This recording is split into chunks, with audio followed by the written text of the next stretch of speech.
그런 카메라를 요긴하게 쓰는 것도 사실상 고인물들이 할 수 있는 영역이다. 처음 사는 사람 입장에서는 우리가 휴대폰도 최신 휴대폰 좋아하듯이 좀 연식이 지난 카메라 얘기를 꺼내면은 약간 꺼려하시는 분들이 제법 많아요.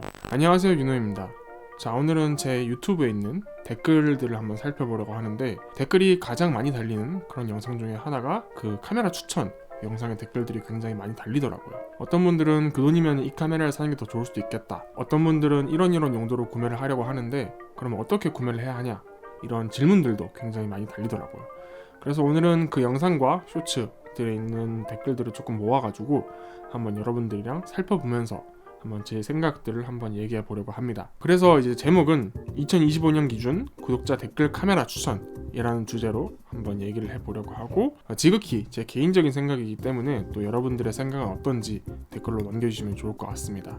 일단은 영상을 시작하기 전에 제가 카메라를 추천하는 기준을 먼저 말씀드리려고 하는데, 캐논, 니콘, 소니에서 추천을 드리려고 합니다. 왜냐하면 가장 대중적이기도 하고, 또 제가 요즘에 주변에 카메라를 추천해 드려가지고 구입을 하신 분들을 보면은 뭐 어떤 어려움이 생기거나 문제가 생겼을 때 확실히 캐논, 니콘, 소니 이 카테고리 안에 있으면은 그럼 답변 드리기가 되게 쉬워요. 파나소닉이나 아니면은 뭐 후지나 이런 카메라들은 아무래도 좀 찾을 수 있는 폭이 좁다 보니까 캐논, 니콘, 소니 이 카테고리 세 가지 안에서 추천을 드리는 편입니다. 일단 추천 기준은 캐논, 니콘, 소니인데 최대한 최근 출시 바디 기준으로 소개를 해드릴 겁니다. 좀 지난 연식의 바디나 좀 지난 연식의 카메라들 굉장히 중고가로 가성비 있게 구입할 수 있다 라는 댓글들이 굉장히 많았는데, 사실 저는 그렇게 생각을 해요. 좀 출시일이 지나가지고 중고 가격이 떨어진 카메라들, 그런 카메라를 요긴하게 쓰는 것도 사실상 고인물들이 할 수 있는 영역이다 라고 생각을 하거든요. 보통 카메라를 처음 구입하시거나 아니면 구입할 계획이 있으신 분들한테 중고 얘기를 꺼내거나 좀 연식이 지난 카메라 얘기를 꺼내면은 약간 꺼려 하시는 분들이 제법 많아요. 처음 사는 사람 입장에서는 우리가 휴대폰도 최신 휴대폰 좋아하듯이 최신 카메라, 좀 더 예쁘게 나온 카메라, 그리고 새 제품으로 할 수 있는 카메라, 이런 것들을 좀 더 선호하시기 때문에 저도 이번에는 최대한 최근 출시 바디 기준으로 설명을 드려보려고 합니다. 자, 첫 번째 댓글입니다. 중고 바디, 중고 렌즈 조합으로 예산 110만원에서 130만원의 계획을 하고 있습니다. 사실 이 댓글이 저는 카메라를 추천받으시는 분들이 했으면 하는 가장 좋은 질문의 형태라고 생각이 듭니다. 일단 중고를 원하셨고 바디와 렌즈를 합해서 130만원을 원하셨어요. 그리고 경량화, 가벼운 바디를 얘기를 해주셨고 방진망적을 얘기해 주셨어요. 주로 여행을 찍을 거라는 그런 목적도 말씀을 해주셨습니다. 일단 경량화 먼저 살펴보도록 할 건데, 풀프레임에서는 캐논에서는 R8, 그리고 니콘에서는 Z5, 그리고 소니에서는 알파7C, 이렇게 한번 라인업을 정리해 볼 수 있을 것 같은데, 그런데 풀프레임에서 R8도 중고가가 120만원대고 니콘의 Z5도 100만원 이내긴 하지만 이게 틸트예요.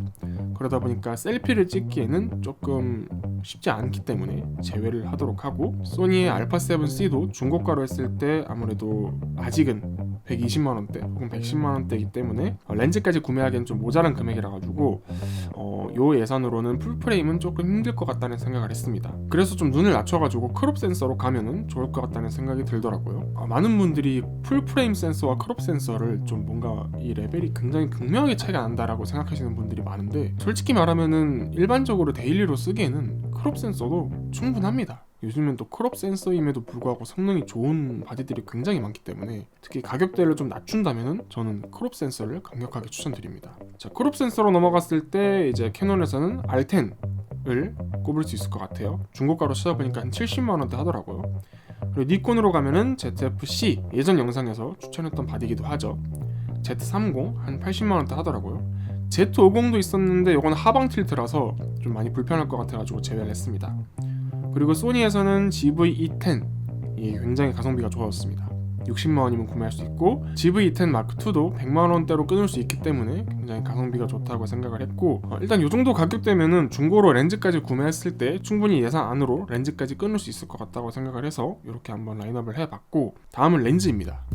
일단 크롭 센서이기 때문에 크롬 렌즈로 한번 구성을 해봤고, 캐논의 R10 같은 경우에는 RF 크롬 렌즈가 굉장히 잘 나오죠. 캐논의 R10 같은 경우에는 시그마 1018 f2.8 렌즈면 정말 못 찍을 게 없다고 생각을 합니다. 그리고 좀 광각 렌즈 중에서 좀 아웃포커스를 내고 싶은 그런 욕심이 있다면은 최근에 나온 16mm f1.4면은 정말 예쁘게 찍을 수 있을 것 같아요. 니콘의 ZF-C나 Z30 같은 경우에는 조금 아쉽게 이제 아직 렌즈군이 그렇게 많이 나와 있지 않기 때문에 니콘의 이제 번들 렌즈 격인 1650 렌즈를 사용하시면 디자인도 그렇고 굉장히 예쁜 조합으로 쓸 수 있을 것 같다는 생각이 들었어요. 하나 좀 아쉬운 거는 조리개 값이 가변 조리기이기도 하고 조금 어둡기 때문에 요거는 조금 감안을 하셔야 하는 부분인 것 같습니다. 다음으로는 소니의 GV-E10 그리고 소니의 GV-E10 Mark II 요 두 가지의 렌즈를 물린다면은 확실히 시그마가 좀 가성비 좋은 렌즈가 많습니다.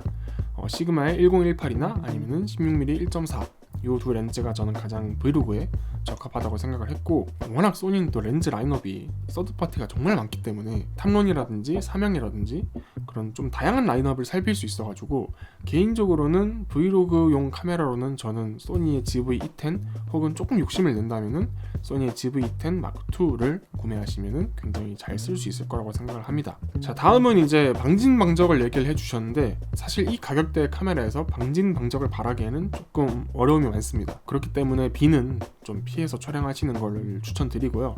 저 같은 경우에는 방진방적이 되는 카메라를 써도 비 오면은 위에 좀 뭐 비닐이라도 좀 씌우고 그리고 어지간하면 비 안 맞히려고 하는 타입이기 때문에 비는 피해서 촬영해 주시면 좋을 것 같습니다. 다음으로 이제 연속성을 한번 보려고 하는데 사실 연속성에 있어서는 캐논, 니콘보다는 소니가 가장 좀 베스트이지 않을까 싶습니다. 캐논 R10 같은 경우에는 뭐 전문적으로 쓰기엔 좀 애매하지만 그냥 일상용으로 쓰기에는 전혀 모자람이 없는 그런 무난한 보급기라는 판단이 들었고, ZF-C나 Z30 같은 경우에도 동일하지만 뭐 욕심이 나면은 결국은 ZF나 아니면 Z6 이상으로 가야겠죠. 소니의 GV-E10까지도 일단은 무난한 보급기라는 사실은 동일합니다.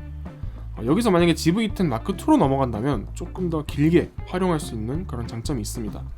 왜냐하면 나머지 요 R10과 ZF-C, Z30, GV-E10 같은 경우에는 그냥 무난한 성능이긴 하지만 GV-E10 Mark II로 가게 되면은 특히 영상으로 봤을 때 10비트 촬영이 가능하고 그런 활용성이 좋기 때문에 나중에 좀 뭔가 촬영에 좀 욕심이 생기거나 그랬을 때 렌즈군을 좋은 렌즈로 갈아 끼우고 그리고 좀 넓은 범위의 촬영을 할 수 있기 때문에 개인적으로 사용할 수 있는 활용 범위는 GV-E10 Mark II가 여기에선 가장 좋지 않을까라고 생각을 합니다. 자, 다음 댓글입니다. 음식 사진과 인물 사진을 주로 찍고 싶고 영상 쪽에는 관심과 흥미는 없어서 영상 쪽은 관심이 없어요. 자, 정리를 하면은 음식, 인물 그냥 일상 사진입니다. 그리고 영상은 안 찍는다고 하셨고 브랜드는 상관이 없다고 하셨어요. 이렇게 정리를 할 수 있을 것 같은데 문제가 하나 있습니다. 바로 예산이 얼마인지 모릅니다. 사실 이렇게 음식, 인물 찍을 거고 영상 안 찍을 거고 브랜드 상관없어요 라고만 해주시면은 뭐 하셀블라드로도 음식, 인물은 충분히 찍을 수 있겠죠. 아무튼 가장 중요한 게 예산이기 때문에 이런 질문은 예산을 꼭 적어주시면 좋을 것 같고, 일단 입문기와 동일한 가격대로 한번 추려보면은 캐논의 R10 그리고 조금 더 떨어뜨리면 R50까지도 볼 수 있을 것 같아요. 영상을 찍지 않는데 데일리로 찍는 용도로 R7과 R8은 조금 과하다는 생각이 들었고, 니콘 같은 경우에도 영상을 안 찍기 때문에 ZF-C나 Z50, Z30 같은 경우에 적절한 선택지가 될 것 같아요. 그리고 소니 같은 경우에는 GV-E10이 가장 좀 나쁘지 않은 선택지일 것 같습니다. GV-E10이 처음에 이제 타겟이 약간 브이로그 머신으로 나왔지만 사진 기능도 굉장히 준수하기 때문에 또 좀 저렴한 가격으로 라이트하게 찍는다라고 하면은 GV-E10도 괜찮은 선택지일 것 같아요. 알파 6700이나 알파 7C 같은 경우에는 일단은 영상을 안 찍고 그냥 데일리 사진만 찍기에는 좀 오버스펙인 면이 없지 않아 있어가지고 라이트하게 쓰기에는 GV-E10이 가장 좋은 선택지로 느껴집니다. 자, 다음 댓글 한번 보도록 하겠습니다. 자, 개인 사업을 하는데 쇼핑몰로 제품 촬영이나 음식 촬영을 하는데 ZF-C 문제 없을까요? 이뻐서 끌리네요. 대단한 몰도 아니라서 편집도 잘 못하고 적당한 거 입문하고 싶은데 과거 200D를 쓰다가 너무 크고 공간 차지를 해서 잘 안 쓰다가 팔게 되었는데 최근에 몰을 오픈해서 필요하게 돼서 구매를 희망합니다. 자, 일단은 제품, 음식, 데일리 촬영이죠. 그리고 입문기, 그리고 세 번째는 예쁜 카메라. 왜냐하면 200D도 굉장히 작은 카메라거든요. 근데 이걸 잘 안 쓰게 되었다라는 거는 디자인이 손에 안 갔다는 뜻이에요.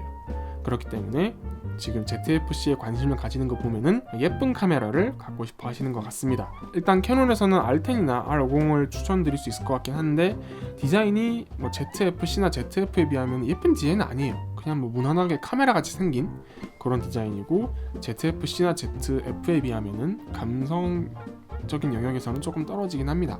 일단은 그래도 뭐 입문기로 추천드릴 수 있는 거는 R10이나 R502 그나마 좀 적합할 것 같고, 자 니콘으로 갔을 때는 당연히 원하셨던 ZF-C를 예로 들 수도 있고, 그리고 Z30 조금 더 예산을 쓴다면은 ZF까지도 가면 좋을 것 같습니다. 예뻐서 손이 가는 카메라라고 한다면은 확실히 ZF도 추천드릴 수 있을 것 같아요. 예산이 좀 많다면. 자 소니로 넘어가게 되면은 소니가 아무래도 좀 바디가 각진 스타일이다 보니까 뭐 캐논에 비해서는 좀 예쁘다고 느낄 수 있는 포인트들이 많이 있습니다. GV-E10이나 아니면은 알파 6400 아니면은 알파 6700 혹은 알파 7C 이렇게 추천드릴 수 있을 것 같은데, 개인적으로 소니의 가성비 카메라라고 하면은 알파 6400을 굉장히 많이 추천드리는데, 저는 이제 좀 너무 시간이 지난 카메라 같은 경우에는 아무래도 요즘 인터페이스라든지 디자인이라든지 기능이라든지 좀 편의 기능 같은 것들을 좀 고려했을 때 좀 많이 시간이 지났다고 생각을 해서 그렇게 추천드리는 편은 아닙니다. 그래서 그나마 좀 사진기로 쓰기에 나쁘지 않은 거는